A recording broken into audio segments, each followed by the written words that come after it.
What is up? Ladies and gentlemen, Oroboro here, and what you witnessed is the most overpowered build in Nioh. The infinite living weapon build. Now this build, the base of it is very simple, but I've added absolutely everything that's even slightly overpowered into the exact same build to just make it... It's completely broken. This build is completely broken. So before I go into this, if you enjoyed the game and the challenge, don't watch this video because it takes it all away and it turns it into fucking Dynasty Warriors. It takes Dark Souls and turns it into fucking Hello Kitty Island Adventure. It takes Nioh and turns it into Dynasty Warriors. If you want the overpowered fun, if that's your thing, then by all means keep on watching because this shit gets absolutely crazy. So we're gonna dive right into the basics, the core of the build. So what the build revolves around is living weapon and having it up infinitely. That means 100% uptime, which can be achieved actually pretty easily. The step one is to get the Spirit Guardian Shinka.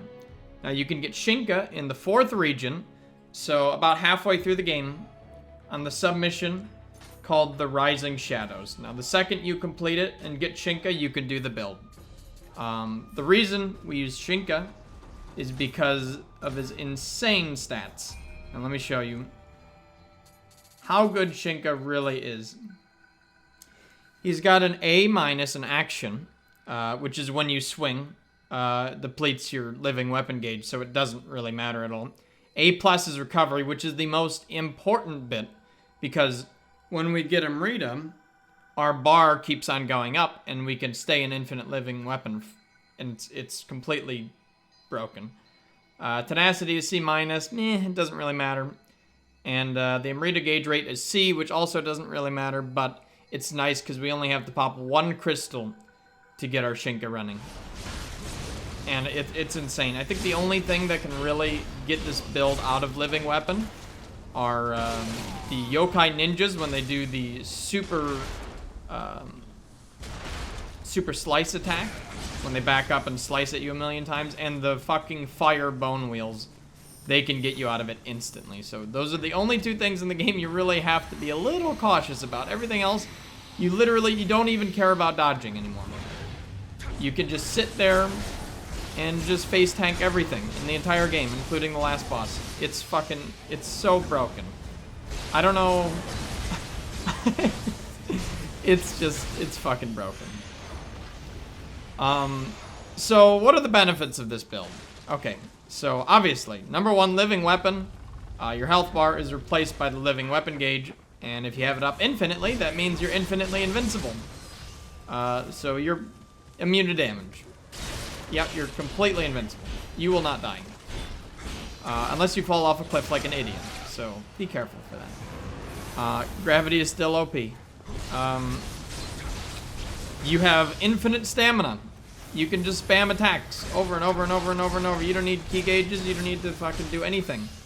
Just fucking mash that fucking square button. Mash it so hard and kill fucking everything in the game. Bosses, enemies, it doesn't even matter. Just fucking mash your way through the game. It seriously turns into Dynasty Warriors. You are practically immune to fire damage. You can just walk through fire. You don't really care. You don't really care about anything. You're immune to fall damage. You can just fall from any height and just BK. I think there are some lethal falls, but for the most part, you can literally just walk off a cliff, and if there is a bottom to that cliff, you're just gonna land and BK. You continue on your merry day. It's so fucking broken. Another benefit of living weapon is obviously you get more defense while you're in it. Well, you're immune to damage, so it doesn't really matter. You get more attack. Obviously, if you use Shinka, you get some earth damage as well. And it adds the earth element to all of your attacks, which basically slows everything you hit's key recovery, which allows you to do criticals more and makes them not do fucking anything. So after you get Shinka, you can start the build. The only 2 things you need, they're right at the very bottom. the Pleiades Talisman, and the Extraction Talisman.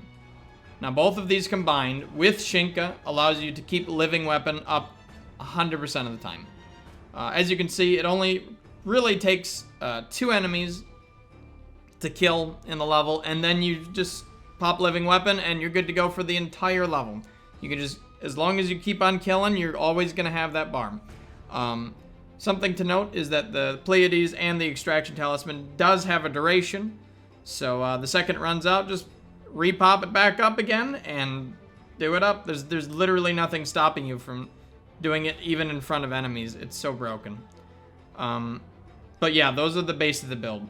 The Pleiades Talisman gives you more Amrita, and the Extraction Talisman is what allows you to get Amrita on your attacks, which allows you to keep it up in stuff you wouldn't normally be able to, such as in boss fights when there's no ads.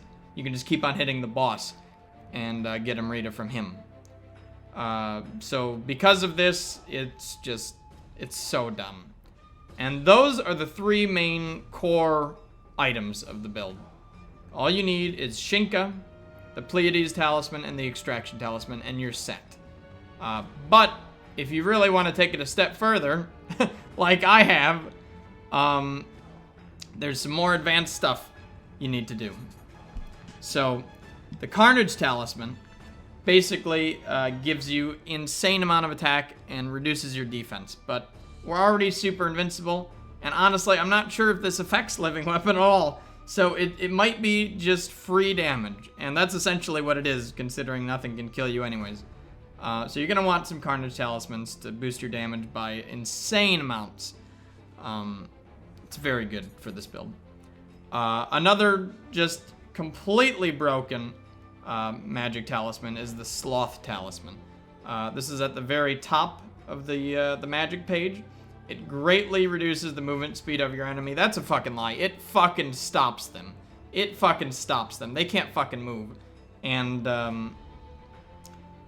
oh my goodness. This talisman is completely broken. Even without this build, this talisman is busted. As you can see, it just slows bosses to a halt. Like, they can't do fucking anything. It allows you to just do whatever the fuck you want. You can, like, quadra debuff them and then just go to town and the boss is dead. And he's never going to hit you anyways because he's moving 2 miles an hour. They're totally busted. Anyways. The Weakness Talisman is just an extra debuff onto the already 1 million debuffs we're putting on the poor bosses. So just grab one. You get one on the way or to Sloth Talisman. You're in range of getting it. So all you need is really one for the boss and you're good to go. Lightning shots. So this is sort of a weird mechanic now. There's a mechanic in the game. It's called like Nioh something. It's a debuff that only applies when 2 elemental damage types are applied to an enemy. And it completely stops their ki regeneration, like entirely. Which allows you to stun lock bosses to death. And yeah, it's something you want to definitely take advantage of, especially when you're getting to New Game Plus and stuff like that. So obviously we need an element that's not Earth because Shinka does Earth damage, right? So what you can do is you can pop Shinka, you can run up to the boss and just spam lightning shots at them. What lightning, the element, does is slow down the boss even more. So it stacks with Sloth, and it's so stupid. What you do is you just throw on lightning, and then you start attacking the boss, which triggers the Earth element to appear, which again reduces the ki regeneration of enemies. And those two combined gets the debuff called, I like to call it Discord. It's called like Omnio Magic Debuff or some shit. I just call it Discord. It procs Discord on the opponent, whoever you're hitting it with. Usually it's a boss, and they're done. They're done from that point. They're defeated. You will spam them to death, and they will get stun locked, and there's absolutely nothing they can do about it because they can't regen their ki. So yeah, that's another part of the build that's pretty broken. Definitely take advantage of Discord. And if a boss is immune to lightning damage, then just pick another element. I recommend water shots, because water is probably the second best. It gives a defense reduction. It's very good. Now, for the final part, you're going to want some small soul stones. And you can farm these quite easily. It's right here. It's called the 3 souls. You can run this super, super fast and farm soul stones for the mission reward. So you just speed run through it, kill the 3 little fuckers, and grab the soul stones. They're just, it's free. It's insane. And you have to remember, 1 soul stone equals 1 living weapon. So if you do somehow lose it, you just pop it right back. And if you're in the middle of losing it, and for some reason you can't gain Amrita, like in the middle of a boss fight or something, and it's too dangerous to get up close, you can pop one of these in the middle of the fight to gain your living weapon gauge back up again. And it essentially allows you to keep it up infinitely no matter what, as long as you have soul stones, which in essence is completely broken. They're quite easy to farm, so don't worry about like running out. And if you go through the game, you're gonna have a shit ton of soul stones, and even the little ones start to work too after you get your spirit higher. So you might have to pop more than 1 of the smaller soul stones, but it'll work. And you definitely don't want to waste them if you plan on doing this build. So if you're going through the game and you're tempted to use your soul stones to level up, don't do it. Save it for batteries for this build. It's going to be much more efficient. And you'll be able to do so much more.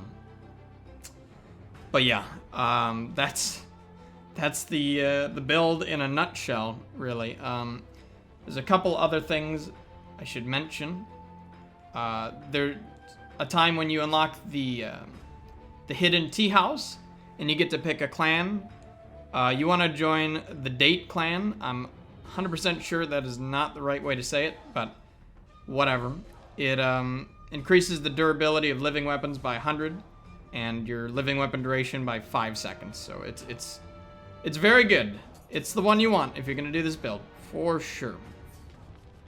Onto weapons and armor. What gear do you want to be looking for?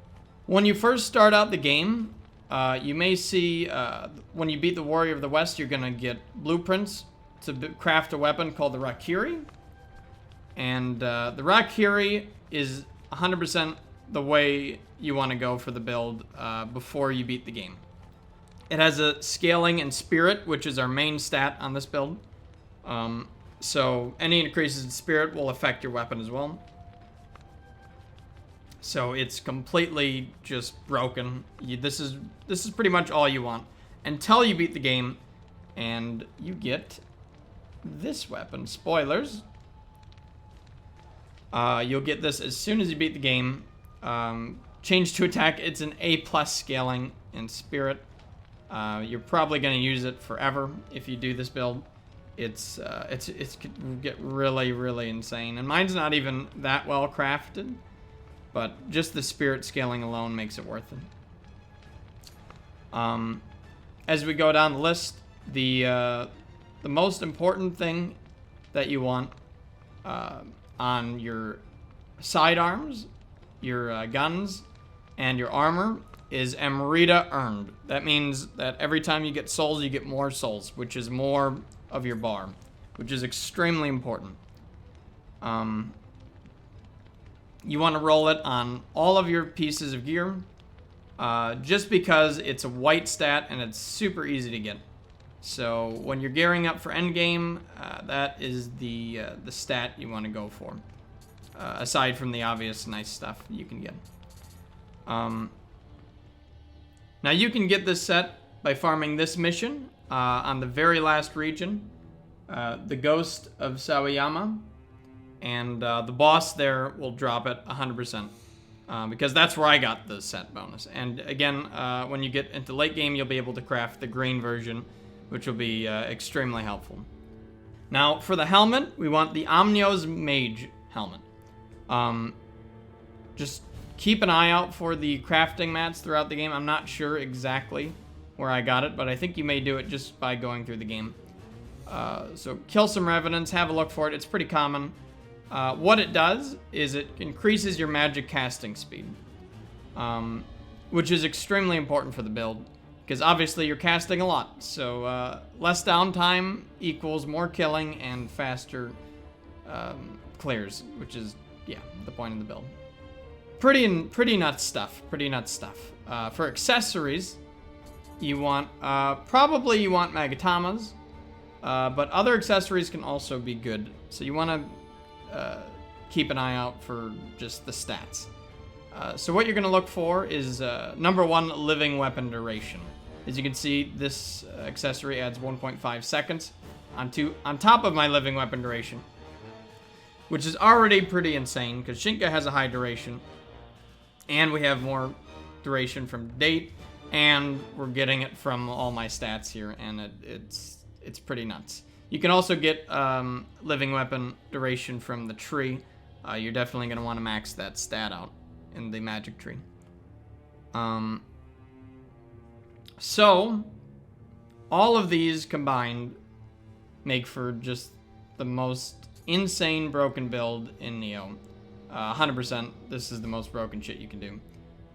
Again, you're going to want to look for Amrita stuff on your gear, on your accessories here. Amrita Gauge Edition. I hear there's an Amrita, more Amrita earned while in living weapon. I haven't actually even seen that stat. So if you see that, you definitely want that. Alright, so now on to stats. As you can see, my character is insanely overleveled. I'm level 178.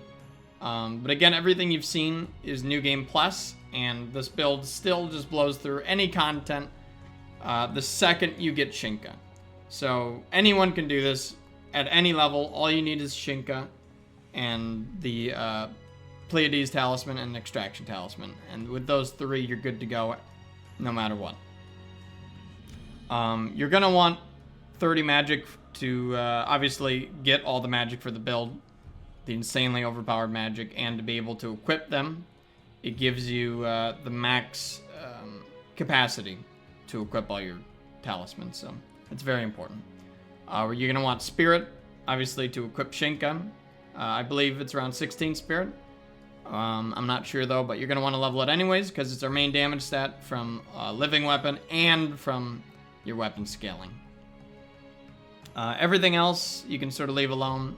Eventually, you're going to need 16 skill to equip the boots for the set bonus. And again, the set bonus, just to let you guys know, is living weapon duration. It's a 4-piece living weapon duration. Gives you 3 more seconds on top of your insane duration already, which is essentially giving your living weapon more health. And also, the 5 set is really nice too, in the Amrita Gauge Edition.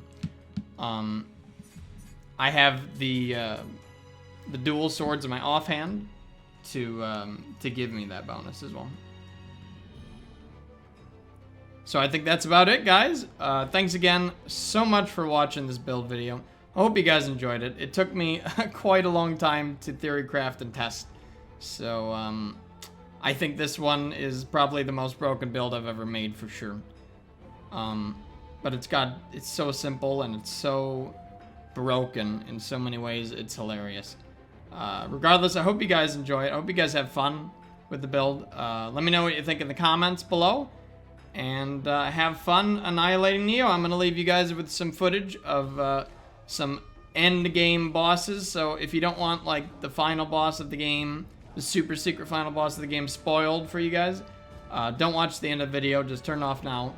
But this is just a demonstration of the insane power of the build.